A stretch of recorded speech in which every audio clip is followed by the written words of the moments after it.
ये वोट जब तक हमारे पास है तब तक बड़े बड़े कुर्ते वाले, बड़े बड़े महलों वाले, बड़े बड़े गाड़ियों वाले, बड़े बड़े धरना से चुनाव के बीच हमारी बस्ती में आके हमारे पैर पकड़ के और हमसे आशीर्वाद लेते रहे। जहां अमीरों के जानवर भी नहीं रहते, उस ऐसी जगहों पे गरीबों को अपना जीवन जो है यापन करना पड़ रहा है। क्योंकि सत्ता में बैठे लोग तो क्या कर रहे हैं, जो सबके साथ सबके विकास की बात करते हैं, उन्होंने 27,000 स्कूल बंद करने का अभी नोटिफिकेशन जारी किया कि हम 27,000 स्कूल बंद करेंगे। अभी मदरसों को बंद करने की बात हो रही है। ये भी स्कूल है, ये भी, इनको भी स्कूल से अलग मत समझो। अब सुप्रीम कोर्ट ने कल उसको ऑर्डर दिया कि मैं ये गलत कर रहा हूं, आप ये मत करो। आप मौका देना 2027 में, अगर आपका बच्चा बेरोजगार रह गया तो मेरा नाम चंद्रशेखर आजाद है, इस बात को आप याद रखें। फैक्ट्री वालों की बिजली तो माफ, उनका बिल हाथ, और पूंजीपतियों का कर्जा माफ, लेकिन किसान का नहीं करेंगे बिजली का बिल माफ, गरीब का नहीं बिजली का बिल माफ करेंगे, इनके कनेक्शन काटेंगे। बताओ भाई, इस गुंडागर्दी की भाजपा के इलाज कर सकते नहीं, हमारा इलाज नहीं कर सकेंगे? बताओ।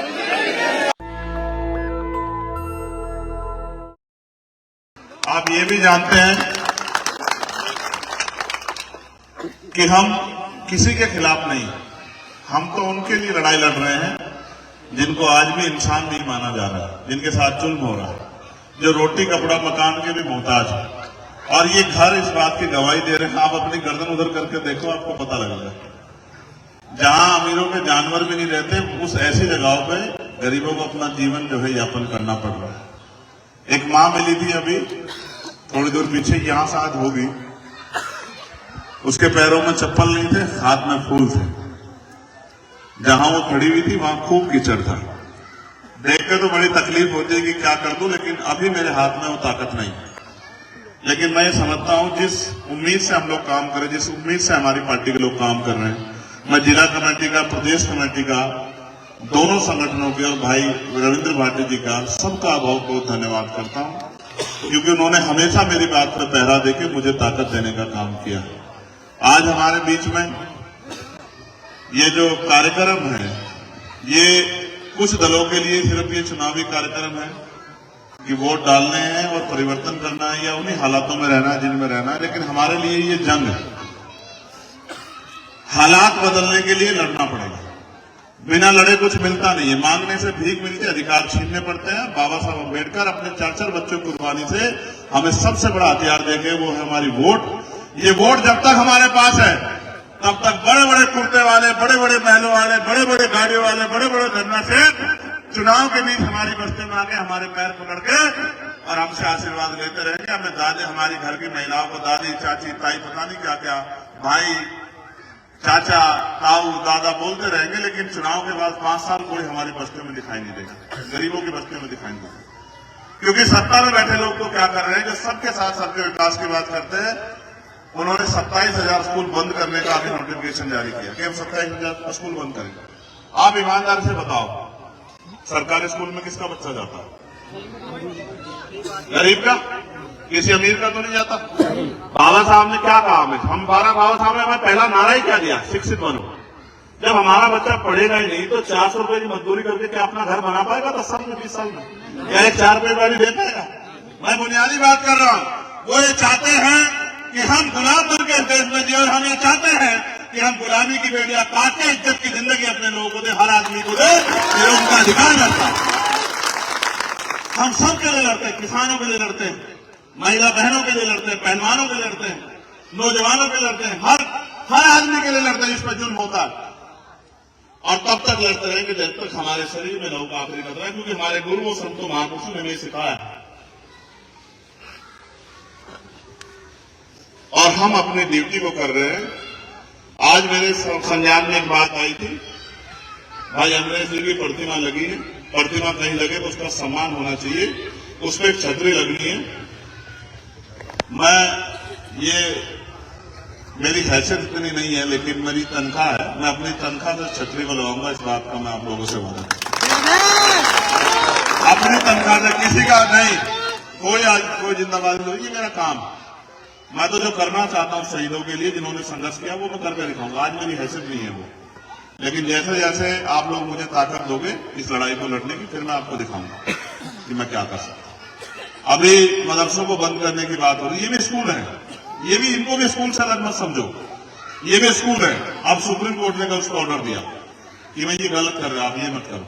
इन सरकारों का बस चले तो ये हमसे रोटी खाने की वो छीन ले। अब ये जो है बस स्टैंड जो उनको प्राइवेट कर रहे हैं, उनको निजी हाथों में दे रहे, क्या होगा? बस का किराया हो जाएगा जहां आज 10 रुपए वो हो जाएगा 40 रुपए, गरीब नहीं कर सफर कर पाएगा। रेलवे को निजी हाथों में दे दी, जब ये रेलवे बस तमाम चीजें पोर्ट एयरपोर्ट निजी हाथों में चले जाएंगे तो यहाँ गरीब नहीं घुस पाएगा। ये सिर्फ इनका एकमात्र लक्ष्य है कि गरीब को इतना ना छोड़ दो कि वो किसी हालात में ना रहे। हम तो एक दो पॉलिसी पे काम कर रहे हैं, सबसे जरूरी एजुकेशन इतनी सस्ती करेंगे, इतनी आसान करेंगे कि मजदूर का बेटा भी गरीब का बेटा भी बढ़िया से बढ़िया पढ़ाई बिल्कुल बहुत कम पैसे में ले सके कि उसके पापा को जो है अपना मकान गिरवी ना रखने पड़े, अपनी जमीन गिरवी ना रखनी पड़े, किसी से कर्ज ना लेना पड़े, बेटा बेटी को पढ़ाने के लिए पूरी जिम्मेदारी से उसको अवसर मिले। और हेल्थ सिस्टम इतना अच्छा करेंगे कि गरीब का इलाज भी बहुत कम पैसों में, बड़ी से बड़ी बीमारियों का इलाज भी 100-200 रुपए में हो जाएगी, उसकी जेब से कुछ लगे भी ना और उसकी जान बच जाए। हम तो देख रहे हैं कि क्या होना चाहिए, लेकिन मैं आपको विश्वास दिला कहता हूं, लेकिन मैं आपको एक बात कह सकता हूं, एक मौका आप हमें दो इस क्षेत्र की सेवा। कोई बुरा नहीं, मैं नहीं कह रहा हूं बाकी प्रत्याशी बुरे, आरएलडी का प्रत्याशी बुरा नहीं, मैं उसको बुरा नहीं कहता क्योंकि हमारे गुरुओं ने नहीं सिखाया। गठबंधन का प्रत्याशी वो भी बुरा नहीं है, लेकिन वो आपके लिए कितने अच्छे हैं आप तोल कर देख लो, क्योंकि आपने उनको पहले मौका दे रखा है। बताओ दे रखा है नहीं दे रखा है? कभी चुनाव के बाद 5 साल मिले आपको? 5 साल 5 रुपए में आए खत्ते हैं जो 15 लाख रुपए का। बस समझ जाओ, समझदार हो आप लोग, ठीक है? कोई बुरा नहीं है, लेकिन आपको ये तय करना है कि आपके अपने बच्चों का भविष्य क्या है 5 साल बाद, अपने आने वाले कल में क्या है। औरों को मौका तो मिलेगा 27 में और आपको मिल गया मौका 24 में। इतनी जोर से केतली का बटन दबाना, इधर केतली का बटन दबेगा, करंट लखनऊ में जाके लगना चाहिए। और मैं तो जो जुड़े हुए लोगों उनसे कहना चाहता हूं, घर से बाहर निकलो, ये चुनाव जायज नहीं लड़ रहा, जायज तो चेहरा है, ये चुनाव आप सब लोग लड़ रहे हो। ये चुनाव चंद्रशेखर आजाद के मान सम्मान का चुनाव है, रविंद्र भाटी के मान सम्मान का चुनाव है, ये मनीष प्रजापति के मान सम्मान का चुनाव है, ये बताने का चुनाव है कि सिर्फ अमीर राज नहीं करेंगे, गरीब भी मेहनत करके आगे बढ़ सकते हैं, गरीब भी अपने लोगों की लड़ाई लड़ सकते हैं। ये बताने का समय है, क्योंकि बाबा साहब अम्बेडकर ने हमें मुख्य धारा में लाने के लिए वोट का अधिकार हमें दिया था। इसलिए बस मैं आपसे ये कह रहा हूं, घर से निकलो। अगर सच में मुझसे प्यार करते हो, सच में आपके दिल में मेरे लिए रिस्पेक्ट है और आप अपना जीवन बदलना चाहते हो, मैं लिख कर देता हूं, एक मौका देकर दिखाइए तो शुरुआत है। आप मौका देना 2027 में, अगर आपका बच्चा बेरोजगार रह गया तो मेरा नाम चंद्रशेखर आजाद है, इस बात को आप याद रखें। आज आपके पढ़े लिखे बच्चे पढ़ लिख के बेरोजगार घूम रहे हैं, माएं जो है ना घर पे ही, और मैं तो जानता हूं भट्टों पे काम करती है, कोलू में काम करती है, खेतों में काम करती है अपना पेट पालने के लिए, पशु पालती है, खेत से घास लाती है, जमीन नहीं है, दूसरों खेतों से घास लाके दूध बेच के अपना घर चलाती है। एक मौका दो, आप देखना, घर तक लाके रोजगार दूंगा, कुटुंब उद्योग लगा के पूरी जिंदगी ये कहते रहोगे कि हमारे बेटे ने हमारी जिंदगी बदल कर रख दी, हमें गरीबी के दलदल से निकाल दिया। अवसर की बात है ना, जो पैसा पूंजीपतियों पे खर्च हो रहा, बताओ बिजली का बिल क्या है अभी? 8 रुपए यूनिट। क्यों? सोने के तारे मारी बिजलियां है? फैक्ट्री वालों की बिजली तो माफ, उनका बिल हाथ, और पूंजीपतियों का कर्जा माफ, लेकिन किसान का नहीं करेंगे बिजली का बिल माफ, गरीब का नहीं बिजली का बिल माफ करेंगे, इनके कनेक्शन काटेंगे। अभी हमारे यहाँ काटा था एक आदमी ने, मैंने उसको समझा दिया कि सारे कनेक्शन काट दूंगा, इस बात को याद रखना, अगर किसी गरीब के घर जाके कनेक्शन काटने के, ठीक है? अब पता करवा लेना, मैं तो सज्जन आदमी हूँ, ये संदीप भाई लोग जानते हैं सब लोग, तभी भारत समाचार में काम है, तो मैं तो सज्जन आदमी हूँ, मैं तो ड्यूटी कर रहा हूँ। ये खतौली में मेरे साथ थे, खतौली में मेरी बात को नहीं मान रहे थे, तो कह रहे थे भाई ये तो फलानी पार्टी ढिमकी पार्टी। मैं आज कह रहा हूँ ये तो 13 तारीख इसलिए हटी है कि आप चुनाव जीत रहे थे, ठीक है? ये इसमें कोई दो राय नहीं है, आप जीत रहे थे चुनाव, इसलिए 13 तारीख हटी। अब क्या किया जाएगा सुन लो, एक आपसे दरखास्त है, इतनी मेरी बात मान लेना, अगले 6, 7, 10, 8 दिन में वो माहौल खराब करने की कोशिश करेंगे, चुनाव को हिंदू मुसलमान बनाने की कोशिश करेंगे, चुनाव में झगड़ा कराने की, समझदार रहना। उनके लिए तो ये सिर्फ चुनाव है, मेरे लिए आपकी जिंदगी और मौत का सवाल है, ठीक है ना? ये मेरी बात को आप याद रखना बहुत समझदारी से। आप उन्हें घर को चेक करा देखो, बताओ कितनों परस्तर करा देखो, मुंह उठा के देखो, क्यों नहीं हो रहा भाई? ये इंसान नहीं है, जिंदगी बीत गई है मेहनत करते करते, 200 रुपए बचाते हुए, तब जाके ये मकान बना के खड़े किए मेरे लोगों ने, मैं जानता हूं बहुत मेहनत लगती है। और मुख्यमंत्री के बुलडोजर में टूटने में टाइम नहीं लगता, एकदम टूट जाएंगे। देंगे सबका जवाब, 2027 में सबको जवाब देंगे, आप चिंता मत करो। बुलडोजर को भी जवाब देंगे, बुलडोजर वालों को भी जवाब देंगे, हर उस व्यक्ति को जवाब देंगे जिसने लोगों को परेशान करने का काम है। चुनाव बिना समीकरण के जीता जा सकता है क्या भाई? आप ये बताओ, यहाँ समाजवादी पार्टी जो गठबंधन का पड़ते प्लस के आपके पास बताओ 6 मामले है कुछ, और उनसे ज्यादा 80% में जाहिद है। बताओ है या नहीं है? ईमानदार से बताओ, है या नहीं है बताओ। तो उनके पास क्या है? जितना वोट आप उनको दोगे उनको नहीं देंगे आप, उतना आप भाजपा की मदद करोगे। मेरी बात को आप याद रखना, ठीक है? नहीं, यहां तो शुरुआत जो है 60,000 से होगी जाहिद की। कितने में होगी? और जहां जहां इस नीले झंडे लेके खड़े, ये तो लट गाड़ देंगे। मेरी बात को आप याद रखना, आपका आदमी पिक्चर हट सके ये नहीं हट देंगे। मेरी बात को आप याद रखना। नगीना में ये खड़े, नगीना वाले उधर जो काम कर रहे हैं, मैंने इन्हें इस बारे बुलाया कि मेहनत कर लो। नगीना में इधर तो थोड़ी चूक हो गई थी कि 1 लाख वोट इधर उधर हो गया था, बाकी इधर दूसरे वाला तो 13,000 पकड़ जाता। डट की रिश्ता कर करें किसी को, बस बाकी सारा चंद्रशेखर आजाद का। इसलिए कह रहा हूं, मेरी बात को आप याद रखना। आप अपने समाज से हाथ जोड़कर रखना, जिस समाज में पैदा हुआ, अगर 900 वोट गिरेंगे नहीं तो 900 के 900 आजाद समाज पार्टी गिरेंगे। मेरी बात को आप याद रखना। इन्होंने सबको मौका देकर देख लिया, इनके जीवन नहीं बदले। चुनाव में लोग आते हैं, जीतते हैं, अपने घर में जाकर बैठ जाता है। अगर सड़क पर कोई है तो वो बीमार में आजाद समाज पार्टी के लोग हैं जो जान माल धन सबको लटा रहे। और फिर सुनो, मैं अपने लिए जीता तो इस बार मिनिस्टर बनकर वहां बैठता दिल्ली में। आप समझते हो?